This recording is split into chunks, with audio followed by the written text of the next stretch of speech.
नमस्कार दोस्तों, स्वागत है आपका हमारे चैनल पे। आशा है कि जो पिछला वाला वीडियो था वो आपको पसंद आया होगा। तो आज हम बात करेंगे कि जो 2024 का लोकसभा का जो इलेक्शन हुआ उसका हम आज एनालिसिस करेंगे। तो 9 जून को मोदी जी ने इंडिया के प्राइम मिनिस्टर पद की शपथ ली और उन्होंने जेडीयू और टीडीपी जो उनके ही एनडीए के अलायंस में थे उनके साथ मिलकर उन्होंने सरकार बनाई। लेकिन दोस्तों, जहां 400 पार के नारे लग रहे थे और जहां मोदी जी की हवा चल रही थी, वहां उस इलेक्शन में एनडीए ने सिर्फ और सिर्फ 293 सीट्स जीते, जिसमें से 240 सीट्स बीजेपी ने जीते, 16 सीट्स टीडीपी ने जीते, 12 सीट्स जेडीयू ने जीते, 7 सीट शिवसेना ने जीते और बाकी के जो सीट्स थे वो एनडीए के अन्य जो गठ दल थे उन्होंने जीते। 2019 में बीजेपी ने 282 सीट जीते थे और ओवरऑल एनडीए ने 303 सीट जीते थे। इस बार ऐसा लग रहा था कि ये जो आंकड़ा है ये और बढ़ेगा, लेकिन ऐसा नहीं हुआ। उल्टा जो आंकड़ा था वो गिरकर 293 सीट्स पर सिमट गया। तो ऐसा क्यों हुआ, इसके बारे में आज हम बात करेंगे। तो दोस्तों, 2014 के बाद ही बीजेपी जो है वो वेस्ट बंगाल और साउथ में अपने सीट्स बढ़ाने की कोशिश कर रही थी, क्योंकि उनको मालूम था कि बाद में जब नॉर्थ साइड में उनका इफेक्ट कम हो जाएगा, उनके सीट्स कम हो जाएंगे, तब उन्हें साउथ में उनके सीट बढ़ाने पड़ेंगे और वेस्ट बंगाल में भी उनको उनके सीट्स जो है वो बढ़ाने पड़ेंगे। और अगर देखा जाए दोस्तों तो वैसा हुआ भी। अगर हम साउथ की बात करें तो बीजेपी ने तेलंगाना में 8 सीट्स जीते और उन्होंने आंध्र प्रदेश में टीडीपी और जेएसपी के साथ अलायंस में जो इलेक्शन लड़ा उसमें टीडीपी ने 16 सीट्स जीते, जेएसपी ने 2 सीट्स जीते और बीजेपी ने 3 सीट्स जीते। और अगर केरला की बात की जाए तो केरला में इतने सालों में बीजेपी का एक भी सीट चुन के नहीं आया था, लेकिन इस साल उन्होंने वहां पे भी अपना खाता खोला है और वहां पे केरला में बीजेपी ने एक सीट जो है वो जीता है। लेकिन अगर कर्नाटक में देखा जाए तो कर्नाटक में बीजेपी के सीट जो है वो कम हुए हैं। बीजेपी ने सिर्फ 17 सीट्स कर्नाटक में जीते हैं और इसके पीछे का जो कारण है वो ऐसा है कि कर्नाटक में कांग्रेस की सरकार आई थी तो उसका उन्हें फायदा मिला और वहां पे कांग्रेस की सीट में बढ़ोतरी हुई है और बीजेपी के जो सीट्स है वो उधर कम हुए हैं। तो इस तरह से बीजेपी ने साउथ में जो है वो अपना गेम जो है वो संभाला है। लेकिन अगर तमिलनाडु में देखा जाए तो तमिलनाडु में बीजेपी ने अन्नामलाई जी के लीडरशिप के अंडर जो है वो इलेक्शन लड़ा था और जो खुद अन्नामलाई जी है वो कोयंबटूर के सीट से खड़े हुए थे, लेकिन तमिलनाडु में बीजेपी को एक भी सीट नहीं मिली और अन्नामलाई जो है वो उनका भी जो सीट है वो गिर गया। लेकिन तमिलनाडु में बीजेपी का जो वोट शेयर है वो बढ़ते हुए हमें दिखा। बीजेपी का जो वोट शेयर पहले 3 to 4% तक था वो हमें 15 to 18% तक जाते हुए दिखा। और ऐसा भी कहा जाता है कि जो बीजेपी ने अपना पहला वाला अलायंस जो एआईएडीएमके के साथ जो पहले वो अलायंस में लड़ते थे वो उन्होंने अन्नामलाई जी के कहने पे वो अलायंस खत्म कर दिया और वो अलायंस में नहीं लड़े। तो कुछ लोगों का कहना था कि अगर बीजेपी एआईएडीएमके के साथ अगर अलायंस में लड़ती तो वो तमिलनाडु में 35 सीट्स जो है वो जीत सकती थी। तो दोस्तों, ये था साउथ के बारे में। अभी हम बात करते हैं ओडिशा की। ओडिशा में कुल मिलाकर 21 सीट्स है, उसमें से बीजेपी ने 20 सीट्स जीते हैं। ऐसा माना जाता है कि अगर मोदी सरकार बनी है तो वो सिर्फ और सिर्फ ओडिशा की वजह से बनी है, क्योंकि ओडिशा में पिछले 24 सालों से जो नवीन पटनायक जी थे उनकी ओडिशा में बहुत ही अच्छी पकड़ थी और बीजेपी ने ऐसा परफॉर्मेंस किया कि वो 21 में से 20 सीट जीत गए और उन्होंने नवीन पटनायक जी को हरा दिया। ओडिशा में विधानसभा के भी इलेक्शंस थे, उसमें भी पिछले 24 साल से नवीन पटनायक जी जो है वो चीफ मिनिस्टर रहे हैं। बीजेपी ने विधानसभा में भी नवीन पटनायक जी को हराया और उधर खुद की सरकार बनाई।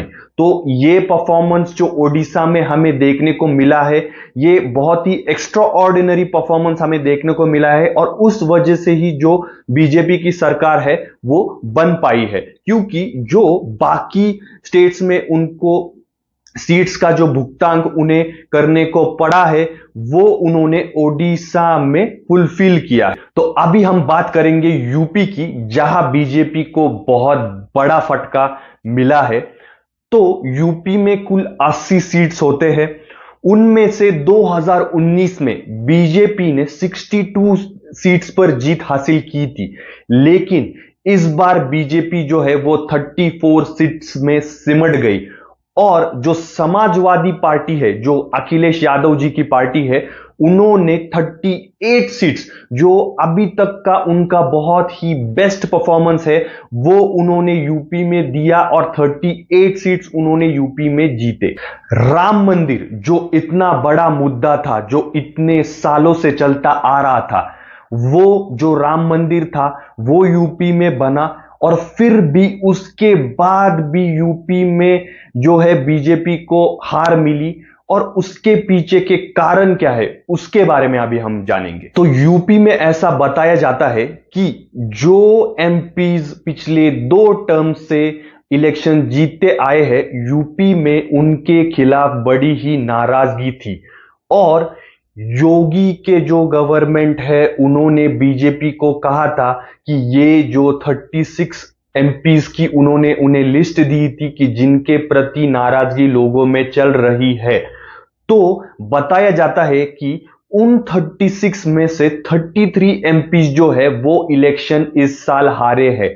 तो अगर इन 36 एमपीज का टिकट कट किया जाता और उनके बदले अगर दूसरे एमपीज को टिकट दिया जाता, तो जो यूपी का जो चित्र है वो कुछ अलग नजर आ सकता था। दूसरा कारण यह है कि जो ऑपोजिशंस ने एक हवा बनाई थी कि 400 पार बीजेपी को इसलिए चाहिए कि ताकि वो कॉन्स्टिट्यूशन में फेरबदल कर सके, लेकिन इतनी आसानी से 400 पार करके तो कॉन्स्टिट्यूशन में फेरबदल हो नहीं पाता। लेकिन ये जो हवा ऑपोजिशन पार्टी ने बनाई थी, उसको कहीं तो बीजेपी टैकल करने में नाकामयाब रही, इसलिए जो है उन्हें यूपी में हार मिली। और इस 400 पार के नारे के वजह से, और जो ऑपोजिशन ने ये हवा बनाई थी कि वो कॉन्स्टिट्यूशन में फेरबदल करेंगे, तो इसकी वजह से है जो वो दलित वोटर्स थे यूपी में, वो बीजेपी से दूर हुए, क्योंकि उनको कहीं तो लग रहा था कि जो रिजर्वेशन है उनका वो खतरे में आ जाएगा। तो इसलिए जो दलित वोटर्स है उन्होंने बीजेपी को वोट ना करके अपोजिशन को वोट डाला, और उसकी वजह से बीजेपी को जो है वो यूपी में हार मिली। और एक बात जो कांग्रेस ने उनके मैनिफेस्टो में भी कही थी और वो उनके प्रचार में भी कह रहे थे कि जो गरीब महिलाएं हैं उनको वो हर महीने 8,500 रुपए देंगे, तो उसकी वजह से बहुत सारे जो वोटर्स हैं वो प्रभावित हुए। और ये बात हमें न्यूज में भी देखने को मिली कि कैसे 4 जून के बाद महिलाओं ने, जो कांग्रेस ने उनको फॉर्म बांटे थे, वो फॉर्म लेके महिला जो है वो कांग्रेस के ऑफिस के बाहर लाइन में लग गए थे कि हमको 8,500 रुपए दे दो। तो ऐसे जो ट्रिक्स कांग्रेस ने खेले वो यूपी में कामयाब हुए, और बीजेपी इन्हें टैकल करने में नाकामयाब रही। तो इसकी वजह से उन्हें हार का सामना यूपी में करना पड़ा। और यह भी बोला जाता है कि जो बीजेपी के एमएलएज है, जो बीजेपी के वर्कर्स है, और जो बीजेपी के एमपीज थे, उनमें अच्छा खासा कोऑर्डिनेशन नहीं हो पाया। तो उसकी वजह से जो है जो वोटर्स है उनको वो बाहर नहीं निकाल पाए वोटिंग के लिए, और उसकी वजह से उन्हें भारी भरकम हार जो है यूपी में देखने को मिली। हालांकि जो पिछले बार के सीट्स जो है ऐसा बोला जाता था कि इस बार जो यूपी में राम मंदिर की वजह से जो इस बार जो है पिछले बार से भी ज्यादा सीट्स बीजेपी जीतेगी। लेकिन अगर बीजेपी पिछले बार का ही रिकॉर्ड अगर वो दोबारा दोहराती तो भी इस साल जो है वो 2019 से ज्यादा सीट्स अपने लोकसभा इलेक्शंस में जीत पाती ओवरऑल। तो इन सब फैक्टर्स की वजह से जो है बीजेपी यूपी में उनको एक भारी हार का सामना करना पड़ा और उसकी वजह से वो जो है एनडीए जो है 293 सीट्स पर ही सिमट गई। तो अभी हम बात करते हैं राजस्थान की। राजस्थान का अगर 2019 का अगर परफॉर्मेंस देखा जाए तो बीजेपी ने राजस्थान में 2019 में क्लीन स्वीप किया था, मतलब उन्होंने 25 के 25 सीट राजस्थान में जो है 2019 में उन्होंने जीते थे। लेकिन इस बार जो है बीजेपी को 11 सीट्स हारने पड़े राजस्थान में और राजस्थान में बीजेपी को सिर्फ 14 सीट्स मिले। और इसके पीछे का कारण जो बताया जाता है वो है राजस्थान में बीजेपी के इंटरनल फाइट्स। 2023 में राजस्थान में विधानसभा के इलेक्शंस हुए और उसमें बीजेपी को जीत मिली। तो पिछली बार जो सीएम थी वसुंधरा राजे जी, उनको सीएम बनना चाहिए था, लेकिन बीजेपी ने वसुंधरा राजे जी को रिटायर किया, उनको सीएम नहीं बनाया और उनकी जगह भजन लाल शर्मा जी को उन्होंने सीएम बनाया। तो इधर शुरू हुई बीजेपी और वसुंधरा राजे जी के बीच में इंटरनल फाइट्स। तो इसकी वजह से जो है बीजेपी को 11 सीट्स जो है राजस्थान में हारनी पड़ी। और दूसरा जो कारण बताया जाता है वो कि अग्निवीर स्कीम जो सेंट्रल गवर्नमेंट ने लाई थी उसकी वजह से राजस्थान में से हमें देखने को मिलता है कि बहुत सारे जो लोग हैं वो आर्मी में भर्ती होते हैं राजस्थान से। तो इस अग्निवीर स्कीम के बदौलत बहुत सारे लोगों के मन में नाराजगी थी और वो लोगों ने इलेक्शंस में निकाली और उसकी वजह से जो है राजस्थान में बीजेपी को 11 सीट्स हारने पड़े। ये सारे फैक्टर्स थे कि जो राजस्थान में बीजेपी को 11 सीट्स का भुगतान भरना पड़ा। लेकिन सेम सिचुएशन जो है वो मध्य प्रदेश में भी हुई थी। मध्य प्रदेश में भी 2023 में विधानसभा के इलेक्शंस हुए थे, जहां पे शिवराज सिंह चौहान के नेतृत्व में बीजेपी ने मध्य प्रदेश में अपना विधानसभा का इलेक्शन जो है वो जीता था। लेकिन बीजेपी ने शिवराज सिंह चौहान जी को सीएम पद से निकाला और उन्हें रिटायर किया सीएम पद से। और बीजेपी ने जो है मोहन यादव जी को जो है वो सीएम बनाया। लेकिन शिवराज सिंह चौहान जी ने बैक स्टैबिंग नहीं की और मध्य प्रदेश में उनके नेतृत्व में बीजेपी ने 29 में से 29 सीट जो है वो लोकसभा इलेक्शन में जीते। और उसका रिजल्ट ये है कि शिवराज सिंह चौहान जी को सेंट्रल में एक बहुत अच्छी मिनिस्ट्री ऑफर की गई, उनको एग्रीकल्चर मिनिस्टर बनाया गया।